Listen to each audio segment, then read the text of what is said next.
करौली सरकार बाबा बागेश्वर के बाद पिछले कुछ दिनों से अचानक से नाम सबकी जुबान पर है, सुर्खियों में।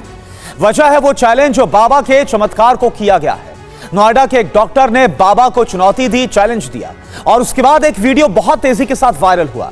वीडियो में बाबा के सेवादार सवाल पूछने वाले डॉक्टर को पीटते हुए और आश्रम से भगाते हुए नजर आ रहे हैं। उस पिटाई कांड के बाद बाबा पर कई सवाल खड़े हो रहे हैं। सवाल यह है कि क्या बाबा ने ढोंग और फरेब की जमीन पर करोड़ों का साम्राज्य खड़ा किया है? क्या बाबा ने अपने दामन पर लगे दाग को धोने के लिए सनातन का चोला ओढ़ लिया है? लोगों के ऐसे ही सवाल हमने भी बाबा से एक सुपर एक्सक्लूसिव चर्चा में पूछे और हमारे हर सवाल का चौंकाने वाला जवाब बाबा ने दे दिया। चाहे वो बाबा बागेश्वर या हिंदू राष्ट्र से जुड़ा सवाल हो या फिर कोई और सवाल, बाबा ने क्या जवाब दिए वो अब से कुछ सेकंड्स बाद हम आपको बताएंगे, दिखाएंगे और उनका जवाब सुनवाएंगे। लेकिन उससे पहले बाबा करौली को लेकर बड़ी खबर आ रही है और बड़ी खबर यह है कि करौली बाबा के आश्रम से देवघर से आया एक शख्स लापता बताया जा रहा है। देवघर से कानपुर आश्रम में इलाज कराने आया था मुरली महतो और वो गायब बताए जा रहे हैं। परिवार का दावा है कि 27 जनवरी को आश्रम से गायब हुए थे मुरली महतो। पड़ताल के लिए फिर कानपुर आश्रम पहुंची पुलिस बाबा करौली का बयान अब तक ले नहीं सकी है कि कैसे गायब हो गए मुरली महतो।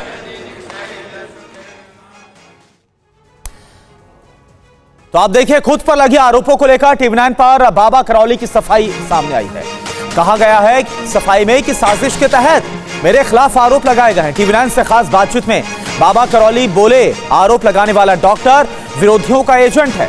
मैं किसी चमत्कार का दावा नहीं करता हूं, ये बाबा करौली बोल रहे हैं।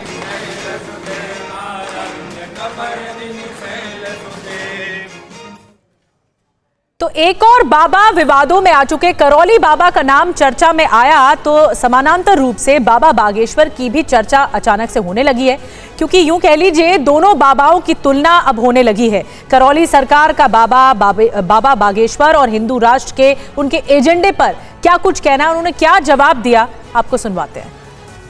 एक दरबार बाबा बागेश्वर भी लगाते हैं, उनके बारे में आप किस तरह से देखते हैं चीज को? बिल्कुल ठीक कर रहा तो दरबार लगता क्या, कथा करता है सुंदर। सुनना हमें क्या, कथा करेंगे हम खुद सुनने चले जाएंगे, क्या दिक्कत, कथा सुनने में क्या दिक्कत है? इस विद्या का चैंपियन है ना वो, तो उसको तो बात करेगा ही करेगा। आप पूछो, आपके बता देगा कथा आपकी पूरी, क्या आपत्ति है बताने में। बाबा बागेश्वर कहते हैं कि भारत को हिंदू राष्ट्र बनाना है, आप कितना सहमत हैं इससे? अरे हिंदू राष्ट्र किसको नहीं बनाना है, पहले से हिंदू राष्ट्र है। अब कागज बनाना है तो ठीक है, जब भूम उठेगी कुछ आगे आंदोलन चलाएगा तो ठीक है, हम भी साथ हो जाएंगे भाई। मुंबई में जब बाबा बागेश्वर का समागम हो रहा था तो वहाँ के राजनेताओं ने ये बोल के विरोध किया कि ये अंधविश्वास फैलाते हैं। आपको लगता है कि क्या वाकई में अंधविश्वास फैलाते हैं? अरे भाई ये अंधविश्वास है। लाखों लोग सुनने आ रहे हैं, देखने आ रहे हैं, मिलने आ रहे हैं, ये सब अंधविश्वास ही हैं। अच्छा ठीक, मान लिया अंधविश्वास, तुम्हें क्या आपत्ति है? आपके पेट में क्यों दर्द हो रहा है? आपको लगता है कि डॉक्टर साहब जो भी कर रहे हैं इसके पीछे एक षड्यंत्र है? बिल्कुल एजेंट है वो, मोहरा बन गए हैं, सनातन धर्म विरोधियों के एजेंट है। तो बाबा करौली के दरबार में भक्तों का इलाज करने का दावा किया जाता है, चाहे बीमारी कितनी ही गंभीर क्यों ना हो। आखिर जिन बीमारियों का इलाज मेडिकल साइंस में मुमकिन नहीं हो पा रहा, उसको ठीक करने का दावा बाबा कैसे कर लेते हैं? इस सवाल का करौली सरकार ने जवाब क्या दिया, आप देखिए।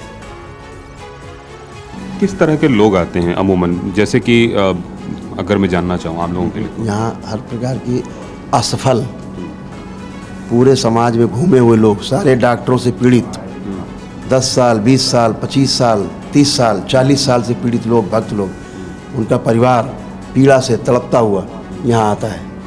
सब जगह धक्के खा करके आता है यहाँ पर, और यहाँ पर आकर के अपने वैदिक नियमों का यहाँ पालन करता है और स्वयं स्वस्थ हो जाता है, पूरा परिवार एक साथ, और हमको थैंक यू करके चला जाता है। इसके लिए क्या कोई आपने बीमारी के आधार पे समय सीमा भी तय की है? जैसे मान लीजिए कि किसी को ज्वर है तो कितने दिनों में ठीक होगा, किसी को मानसिक उम्र इमीडिएट, जैसे आपको डिप्रेशन है तो तुरंत ठीक एक ही दिन में।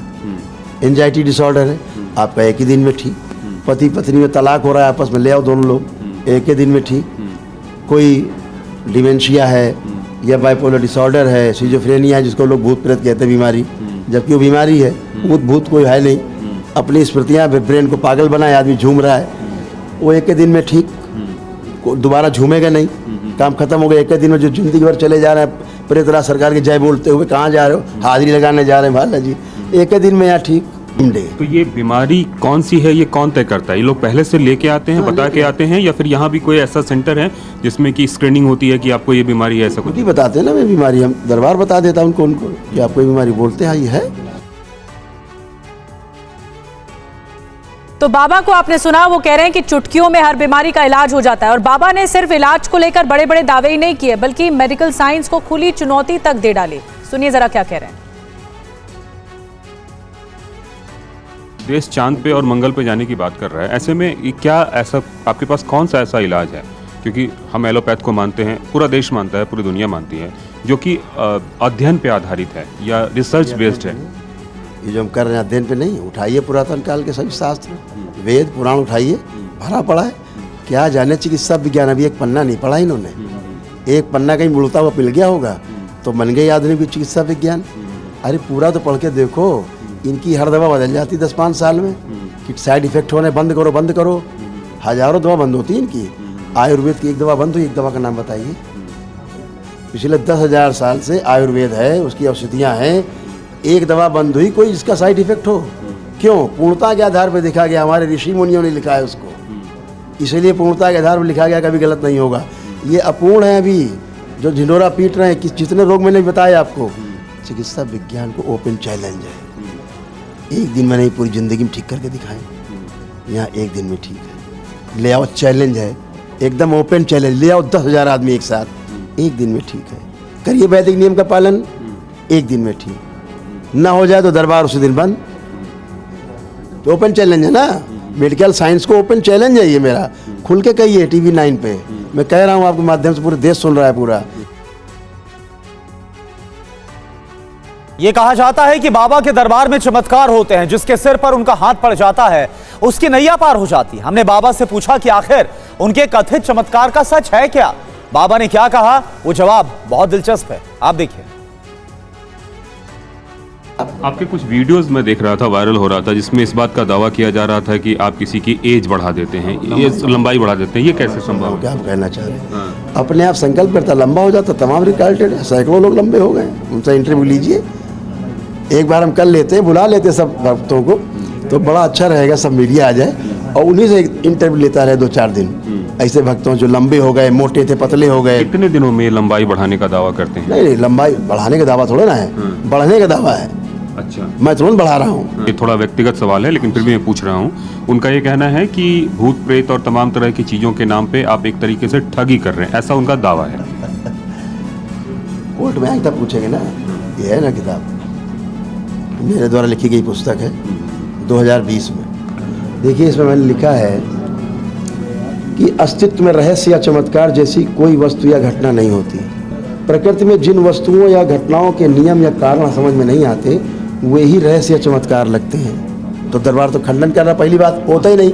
भूत प्रेत या तंत्र मंत्र शब्द का प्रयोग उसी अर्थ में किया गया है जिस अर्थ में वेदों में, शास्त्रों में, श्रीमद् भागवत गीता में उल्लिखित है। तो करौली बाबा का दरबार की एक तस्वीर आपको दिखा रहे थे, लेकिन आपके मन में सवाल होगा, संतोष सिंह भदौरिया करौली सरकार बने कैसे? आखिर राजनीति से उनका कनेक्शन क्या है? सबसे पहले हमने इन सवालों के जवाब जानने की उनसे कोशिश की, और जो जवाब बाबा करौली ने दिए वो सुनकर आप दंग रह जाएंगे। संतोष भदौरिया से करौली बाबा तक का ये सफर कैसे तय किया आपने? जैसे कक्षा 1 से लेके आदमी ग्रेजुएट हो जाता है, PG हो जाता है, फिर अच्छा काम करता है देश के लिए, अपने लिए, परिवार के लिए, वैसे हो गया। और क्या है, महेंद्र सिंह टिकैत से भी आप जुड़े रहे, तो कैसे वहाँ से कैसे आपने आपको शुरू किया? नहीं, हमने जो अपना राजनीतिक जो सफ़र जो था, अराजनीतिक सफ़र कहो, शिवसेना से शुरू किया। अच्छा, मैंने सबसे पहले शिवसेना की स्थापना की थी उत्तर प्रदेश में, और 17 जिलों में मैंने शिवसेना स्थापित की। ये शिवसेना राजनीतिक हो गई तो मैंने शिवसेना छोड़ दी। हम आज तक कभी अपने जीवन को चुनाव नहीं लड़े, ना मेरा उद्देश्य था, ना है। मंदिर आंदोलन से भी जुड़े रहे? हाँ बिल्कुल, पूरे जुड़े रहे। तो फिर हमने और राज्यपाल जो उत्तर प्रदेश के थे, रमेश भंडारी जी, हमने मिल करके फिर एक अलग संगठन बनाया अराजनीतिक,